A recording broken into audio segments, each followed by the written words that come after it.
महाराज जी, कर्म करो फल की चिंता मत करो के सिद्धांत पर वास्तव में जीवन कैसे जिया जा सकता है? क्योंकि जब हम किसी लक्ष्य को प्राप्त करने के लिए प्रयासरत रहते हैं तो अनायास ही परिणाम की सोच हो जाती है। तो ऐसी स्थिति में ये सिद्धांत का पालन महाराज जी कैसे संभव है? आप दुख की चाह करते हैं क्या? तो दुख की चाह तो कोई करता नहीं, सब सुख की चाह करते हैं। तो बिना चाह किए दुख मिलता है कि नहीं मिलता? ऐसे सुख की चाह भी मत करो, केवल कर्म करते जाओ तो आपको अनायास अन्न मांगे आगे आवेगो, जो पल लागे पल को।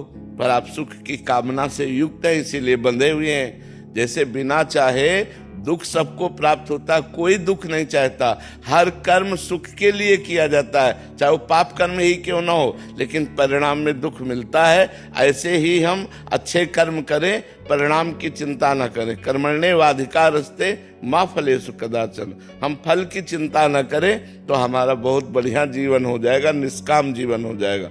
क्योंकि निष्काम जीवन ही भगवदानंद का अनुभव कर सकता है, सकामी जीवन विषयों का अनुभव करता है। इसलिए निष्काम होने के लिए भगवान कहते हैं कि तुम कर्म करो, फल की इच्छा मत रखो। लेकिन संसारी आदमी पहले फल की इच्छा रखता है और फिर कर्म करने की, कि ऐसा ऐसा करूंगा तो इसमें इतना लाभ हो जाएगा और ऐसे से ऐसा फिर हो जाएगा। और जब वो कर्म करता है और उतना लाभ नहीं होता है तो वो दुख का भाजन बन जाता है, वो दुख का कारण बन जाता है।